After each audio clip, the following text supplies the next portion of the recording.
Hi everybody, welcome back to my YouTube channel. This is Jeannie, and I just thought today that it might be nice to bring to you some nice basic practices that you can do almost every time you come into your painting area, just to warm up.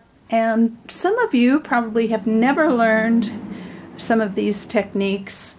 I start out almost all of my classes by giving my students some basic techniques to practice and to warm up with. So it's a great way to start, maybe before you start working on your painting, each day or any time that you're able to come into your studio. So I've got my paper stretched. This is 140-pound Arches cold press. It's stretched on a board. It's a Masonite board. And I've got some little rectangles drawn on my board. And what I'm going to do to start out with is I have some permanent rose on my brush. This is a number 10 Robert Simmons white sable, which I've shown you before. Let's see if I can get it right in there. This is a brush that I use all the time in different sizes. It's a great brush for painting with my techniques. If you like some of my paintings and want to try to learn some of my techniques, the Robert Simmons White Sable is a great brush to use. It's not an expensive brush. It's a synthetic, even though it's called a white sable, it's a synthetic brush. And so I want to explain what I'm doing right now. See that water that is kind of beaded up at the bottom of that painted area? What I'm going to do is I've got some blue on my brush, and I'm just going to touch that blue right into the water, that's the colored water, and that's sitting on the paper there. And see how that kind of blends in? And then I'm just going to bring that down the paper, and I'll bring in a little bit more blue, and I'm using a zigzag stroke to blend my colors. Then I'm going to take some yellow, put it out on my palette, and I'll touch the yellow right into the blue there and do that same zigzag stroke. And so the yellow and the blue, as you can see, are turning a nice kind of olivey green color. The reason they're not turning a brighter green is or the color isn't turning a brighter green is because some of the rose from up here is moving down and neutralizing that green, so it's not super bright. I'm going to go back into the blue. Here, look at how much water my paper will hold. When you're picking out your art materials, they're with watercolor, the materials are pretty important. The paper is super important. And I always like Arches paper. I think starting out with cold press is really a great paper to start with. It's got a little bit of a light texture to it. It will hold a lot of water, as you can see. Look at how much water the paper is holding. I hope you're seeing that. Had to check my camera to make sure that was showing up. And so I can keep moving down the page, and the color will kind of move down, and you can see how it's kind of going into a gray violet now down in here. And then let's go back into the yellow. And each time I go into a new color, I'm cleaning my brush. Get a little more yellow in there. The yellow, now you can see how that's changing the color on the paper. And I'm just going to continue to just bring that down. When I get down to the bottom, I'm drying my brush. I've got Kleenex in my other hand always. I'm left-handed, so if you're right-handed and you want to try this method, of course you're going to hold your brush in your right hand, but you'll also want your water over on your right side and all of your palette, your colors on your right side. It's convenient for me, being left-handed, to have everything on my left. And so you could see then, when we do that nice wash, how pretty those colors blend. Let's do another one. We'll start out with a different color.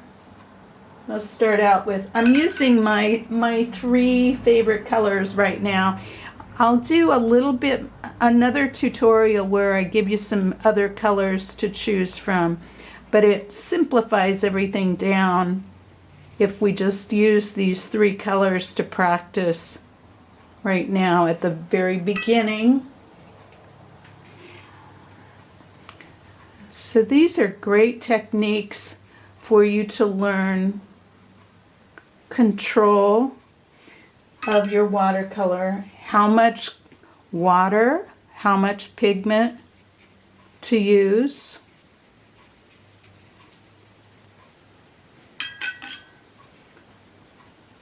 Have an idea.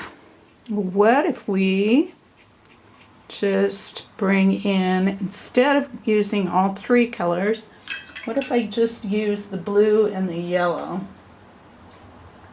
And I'm just going to mix on my palette. I'm mixing a little bit of yellow with the blue, come up with this beautiful aqua color.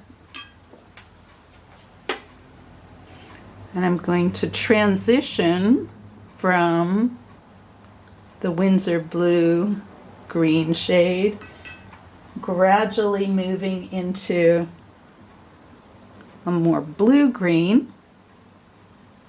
I'm just keeping up that zigzag stroke as I add color, and let that color kind of move and change gradually. Each time I add more color, I'm adding a little more yellow to the blue. A little more yellow. So just subtly, subtly, subtly, we change into a more yellow-green.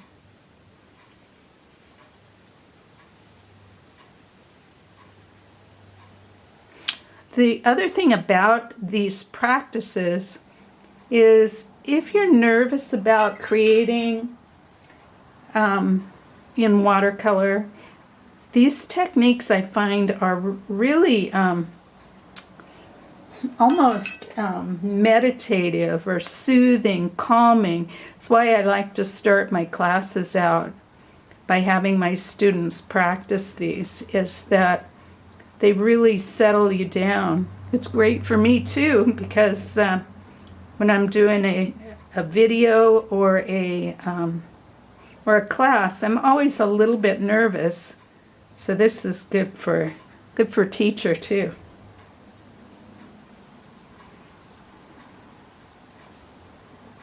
And you see how I'm just taking my Kleenex, drying my brush a little bit, and wicking up the extra moisture. The moisture keeps moving down the page. Now, isn't that pretty? I'm going to do one more, and I'm going to show you something else in the last one, and that'll be it for this video. I'll do some more fun technique type videos along with some of my other videos where we're actually painting some subject matter. So I'm going to take my permanent rose and my Winsor Blue, and I'm mixing them together on my palette. I'm going to stir them really well, and I have tons of water on my palette. I'm going to come over here, and so you can see the Winsor Blue and the permanent rose make a kind of nice, slightly grayed violet. Not a super bright violet, it's more of a just off as far as brightness goes. Does that make any sense? Okay, and then I'm just going to keep adding color and bringing it down. This is a great one for you to practice, just to learn how to do a flat wash and how much water to use, how much pigment to use. If you use a lot more pigment, it's going to be really dark. I recommend starting with a lot of water, kind of watering down your pigment. And let me even show you that on my palette, what I've got over here. So see how watery that is? It's real juicy and watery. And just see how much water will your paper hold before it starts dripping down the page. Look at how much water.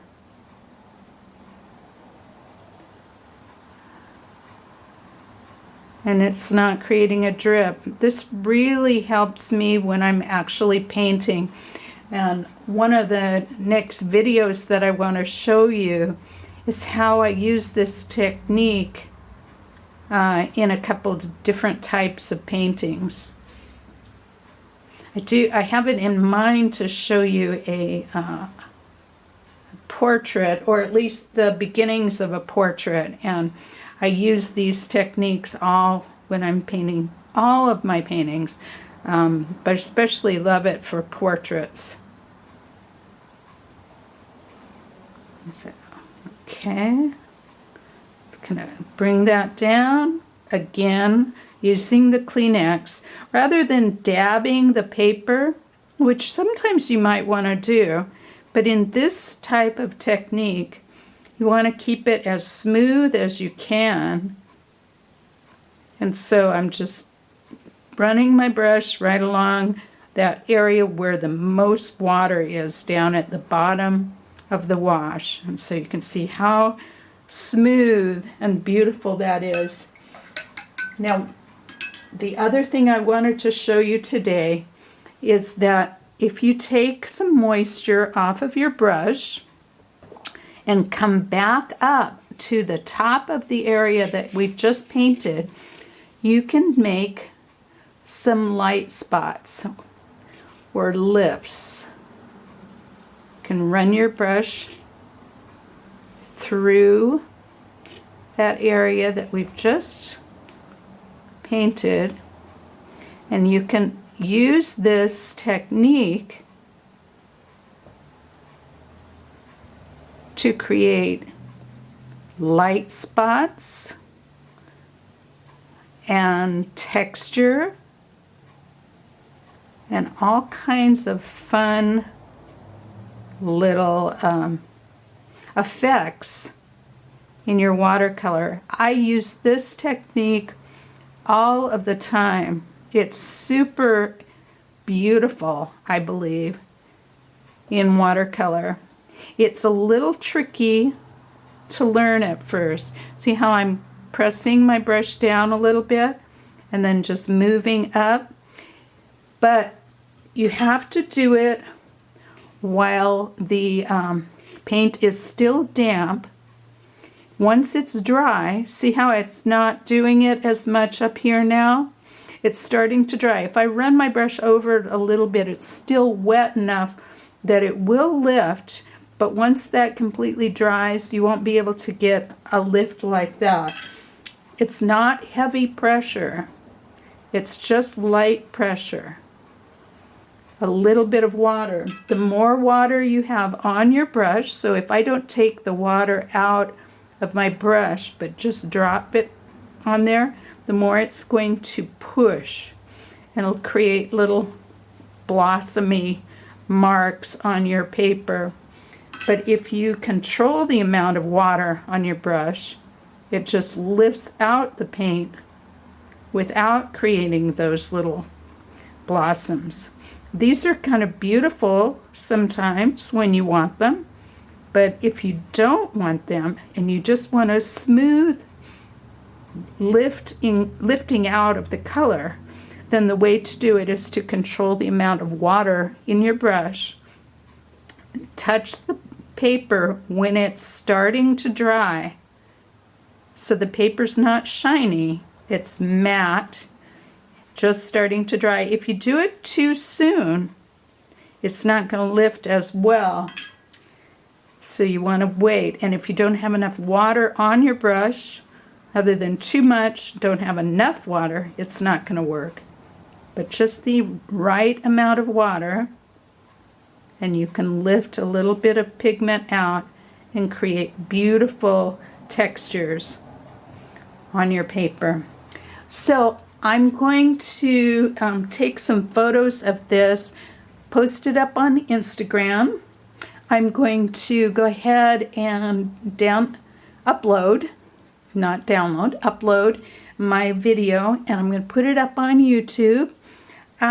If you like this video and you'd like to see more of this kind of thing, or you have suggestions for other types of videos from me, please let me know. Give me a thumbs up, and I'll talk to you very soon. I'll probably be doing another video very soon, and I will see you in that next video. Bye-bye, everyone.